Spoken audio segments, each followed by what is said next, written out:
Hello Saurabh, can you Good please evening. introduce yourself? Good evening, sir. My name is Saurabh Sharma. I was born in Bundi in Rajasthan. I completed my schooling in Jodhpur. I'm a graduate in commerce with accounting honors. I also hold a professional degree in chartered accountancy. Presently, I'm working at Employee Provident Fund Organization, EPFO, in Ahmedabad as accounts officer. Okay. So Saurabh, you are already a CA and already working in the EPFO as a officer. Still, why do you want to join the civil services? So while it's been a matter of great pride to be associated with the world's largest social security institution, EPFO, I believe that civil services offers one the opportunity to one, contribute at a very large scale. Secondly, it offers a great diversity to work in, both vertically from the villages, districts to the central level, and horizontally in different domains.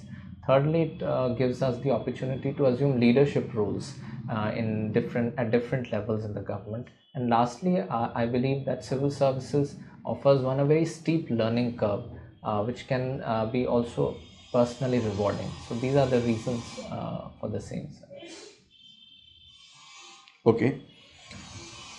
So you belong to commerce background. Yes. How will your CA qualification help you in the administration? So, number one, an analytical understanding of various subjects related to finance can be useful in policy making and implementation. Secondly, resource optimization by eliminating non-value adding activities can also be leveraged in administration. Thirdly, an understanding and awareness on issues pertaining to regulatory developments, corporate law, and other subjects would enable one to contribute in shaping the policies accordingly. And lastly, I would say an understanding in auditing would help one in ensuring that resources are optimally utilized and that there are no irregularities in the way schemes are implemented. Okay.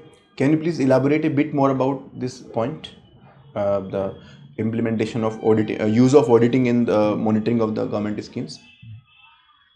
Sir, at different levels, knowledge of auditing can be harnessed in administration. For example, in social auditing of the various government schemes, an understanding of auditing principles can enable civil servants to ensure that the financial benefits of the welfare schemes actually flow to the end beneficiary. They can help cut leakages. Also, an interface with the communities can help create a greater acceptance of the welfare schemes through outreach programs. Also, irregularities can be identified quickly to eliminate bottlenecks in the service delivery. So these are some aspects where auditing can be used in policy implementation. Okay, fine. Uh, Now, suppose you are a practicing CA and a client comes to you and he carries along with him a bag of cash which is approximately 5 crore rupees, and he asks your opinion that how should I deal with the cash of 5 crore rupees which I have. So how will you handle the situation? Sir, if the client wants to know about how he should allocate his resources, then suitable advice may be tendered. Secondly, I would like to ensure the source of the income first, to ensure that uh, unaccounted money does not creep into the formal financial system in order to prevent money laundering. So I would like to ensure that the advice I tender is both financially sound and ethically backed by the law of the land.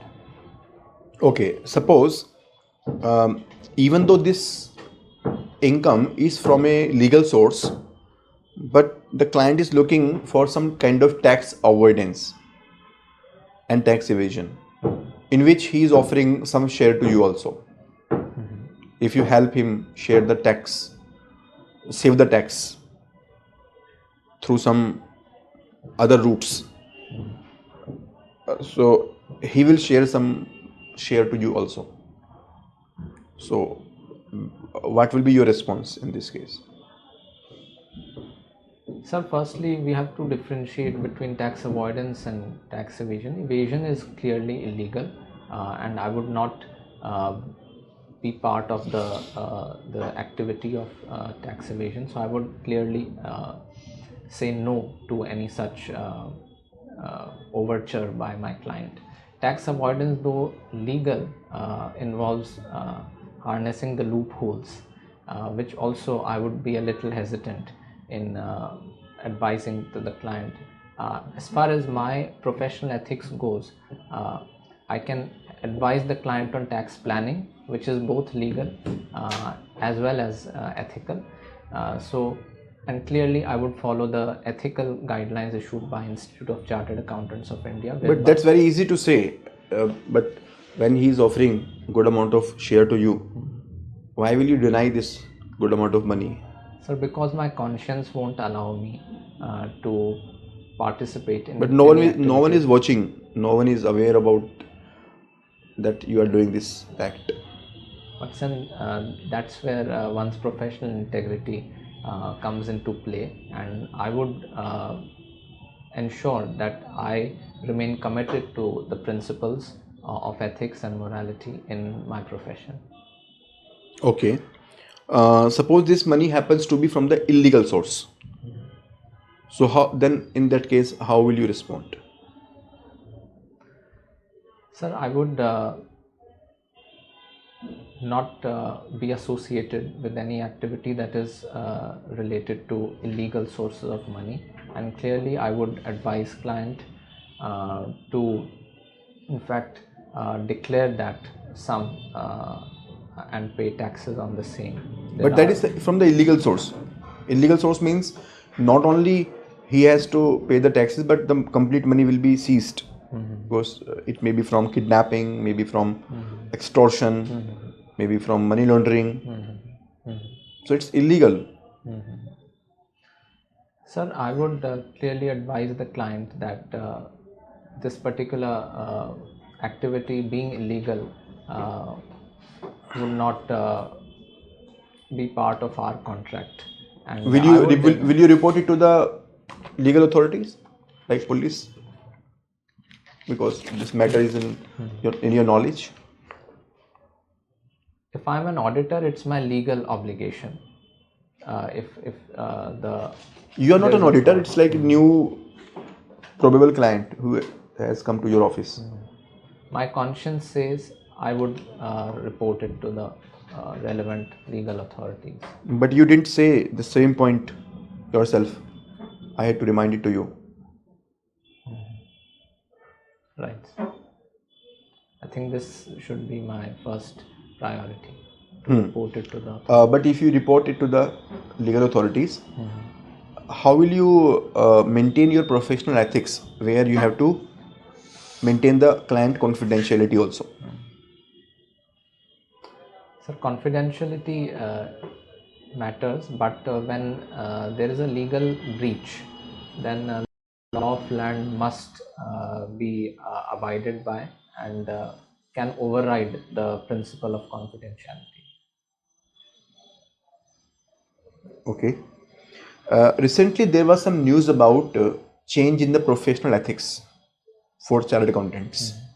Are you aware about what kind of changes are proposed? Yes, sir, I am aware.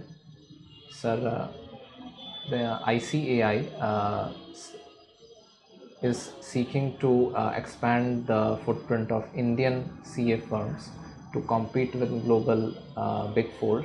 So there has been some modification in the way CA firms can advertise their services without violating the ethical code. So that is a new development that I'm aware about, sir. Okay. So you started a very good topic, uh, making the Indian firms big enough to compete with the global firms. Yes, sir. What are the other steps which we are taking in India for this purpose? Sir, we are ensuring that the regulatory landscape is simplified to a very great extent. For example, currently Indian firms cannot enter into partnership with firms belonging to other disciplines such as advisory, consultancy, and so on. So, as a government, it would be their priority to ensure that partnerships, mergers, and amalgamations between firms of different disciplines can be ensured.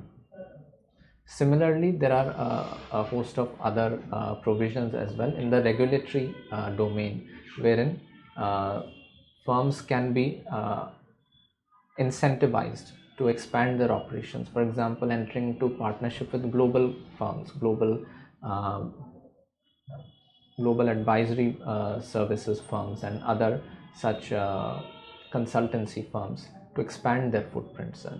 So these are some of the initiatives. Okay. Uh, so many times, chartered accountants are blamed for being aware of the corporate frauds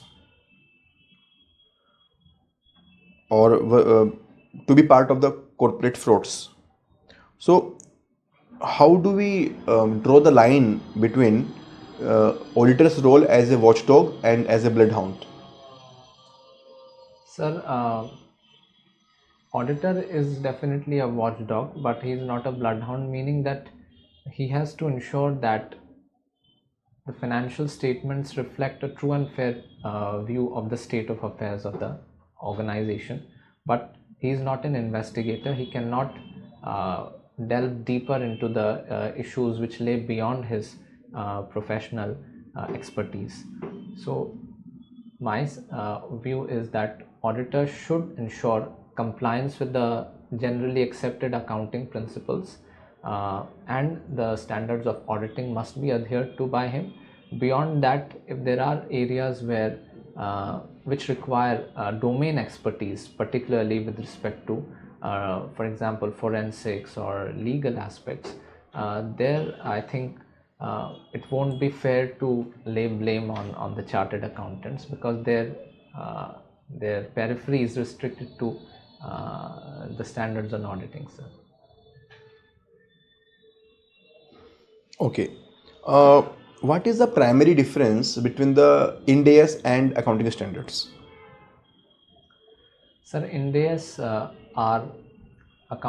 the accounting framework wherein the Indian standards have been converged with the global. Okay, tell me the difference. Tell me the difference between the AS and Ind AS. Like, why we have to at all go for Ind AS? Give me some real example from some AS or some Ind AS, some practical example that how it is making a difference. Sir, primarily the objective is to harmonize with global best practices, to ensure that the globally Example. acceptable. Give me example. For example, financial instruments, in order to reflect their true essence, as per Ind AS 109, a financial instrument is classified as equity or debt based on its specific underlying characteristics, which is not the case in the accounting standards. So doing so would reflect a fairer and truer picture of the financial statements, and that will also help in comparability with the global firms. And secondly, it will improve transparency, which will help boost investor confidence as well, sir. Okay, are you aware about the packing order theory of capital structure? Sir, I'm not able to recollect at this moment. Can you tell me the three major developments or three major provisions of the new income tax bill which make it very different from the earlier one? Tell me some provisions.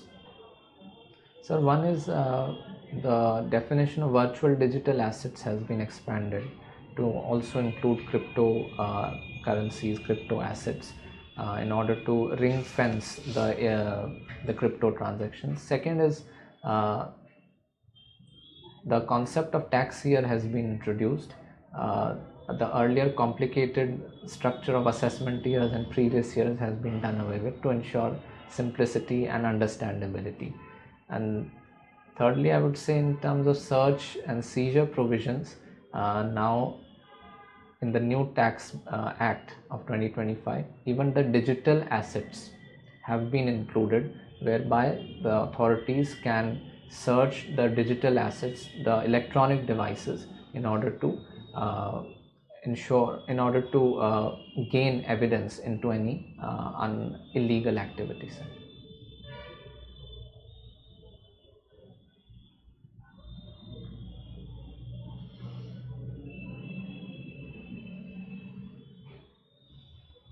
Okay, so which leadership style is your favorite style? Sir, I have a particular inclination towards transformative leadership because one, I'm asking about the style. okay. So I believe in empathetic leadership style because an empathetic leader can create not just followers, but also it can create leader out of an individual. He or she understands from the point of view of the follower what his challenges are, what his Can you give some weaknesses are. example of some empathetic leader which can? So the most prominent example I can think of is Mr. Ratan Tata. The fact that he, for continuously for 3 days, he spent his entire day and night outside the Taj Hotel, managing the entire rescue operations, and in the wake of the 2008 terror attack. And then he, in fact, compensated the victims, the families of the victims, for the entire salary was paid to the victims. That is, I think, very profound and has inspired me a lot, sir. Okay. So you would have read about organizational structure. Yes, sir. So what is the difference between the structure of a startup and structure of a government organization? So startup structure is much more leaner. It does not have the bureaucratic rigidity, so it's more flexible. Thirdly, it has less number of hierarchies. Its span of control is more, which is vital for innovation. In the government sector, it's more bureaucratic. It's much more compartmentalized and siloed based. So there is a lesser coordination, and everything is rule based. So there is less scope for flexibility. Okay. So is it okay to have this kind of a structure for the government? Though a bureaucratic model also has some benefits, but I would say that bureaucratic model can be further reformed by integrating elements such as flexibility, coordination, greater use of technology, lesser number of hierarchies, and the levels, different departments. So I think the best of both can be integrated in the way government performs.